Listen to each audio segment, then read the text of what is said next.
شریعت مصلح قوم و ملت عطائے سرکار تاج شریعت مفکر اسلام حضرت علامہ الحاج مفتی شہر یار رضا خان صاحب قبلہ کی ذات عالی وقار ہے۔ ایک بات صاف کرنا چاہتا ہوں، علماء کرام کی موجودگی ہے، بابو حضور کی تشریف آوری ہے، بڑے بھائی اسد اقبال کلکتوی صاحب قبلہ ہیں،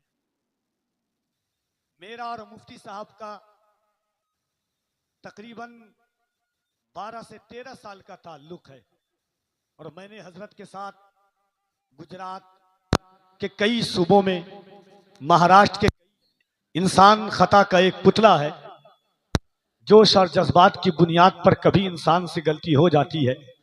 سلطان المحققین حضرت مخدوم سلطان شرف الدین یحییٰ منیری مکتوبات 2 صدی میں فرماتے ہیں کہ خطا برائی نہیں ہے، خطا پر اکڑنا برا ہے۔ اور جب مفتی صاحب قبلہ سے میری بات ہوئی اس وقت میں نے صرف اتنا کہا، حضرت اللہ خالق ہو کر کے مخلوق کی خطا کو معاف کرتا ہے، ایک مخلوق سے خطا کا طالب ہے۔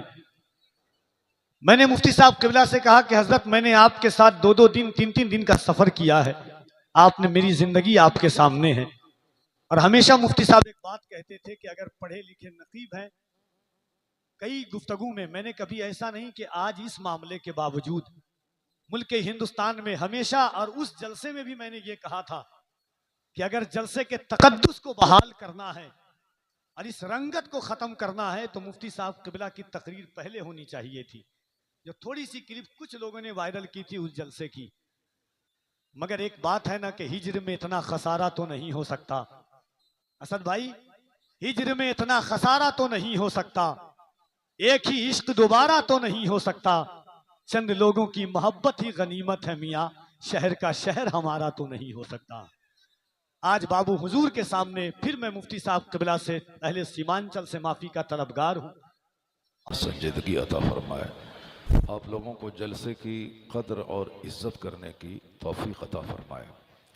کچھ لوگ ہوتے ہیں جو صرف نہ سن کے چلے جاتے ہیں، جس کی وجہ سے جلسہ تھوڑا سا بدرنگ ہو جاتا ہے۔ جو سامعین بیٹھے ہیں، اللہ تبارک و تعالی ان سبوں کو صحت اور تندرستی عطا فرمائے۔ آج کے جلسے میں آپ سے کہنا چاہتا ہوں کہ نقیب اجلاس کفیل انبر نے اس سے پہلے بھی اپنے کیے پر ندامت اور شرمندگی کا اظہار کیا۔ میں نے اس سے پہلے بھی ان کو میں نے معافی دے دی ہے، اور آج انہوں نے اجلاس میں سارے علماء کرام کو گواہ بنا کر بھی اپنی ندامت اور شرمندگی کا اظہار کیا ہے، تو میں پھر آپ سب کو گواہ بنا کر میں ان کو معاف کرتا ہوں۔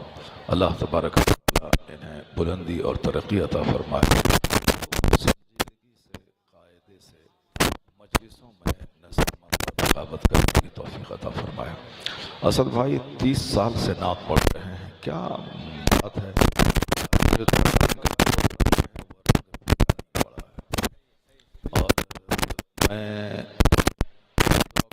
کہ اللہ تبارک و تعالی خوب نظم کی زبان میں مسجد اعلیٰ حضرت کی خدمت کی توفیق عطا فرمائے۔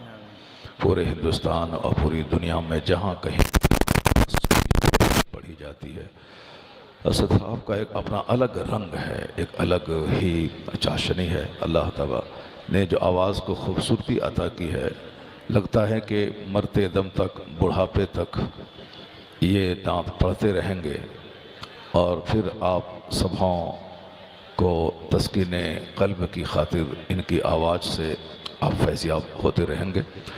بس جس طرح سے آپ لوگ خاموشی کے ساتھ بیٹھے ہیں، بیٹھے رہیے۔ مجھے بڑا اچھا لگ رہا ہے کہ اب شانتی بن رہی ہے۔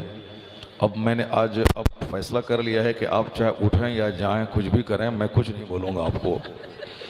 آج میں کچھ نہیں بولوں گا، نہ میں آپ کو کہوں گا کہ آپ غلط کر رہے ہیں، نہ میں کہوں گا آپ اچھا کر رہے ہیں۔ بس میں اپنی تقریر شروع کر رہا ہوں۔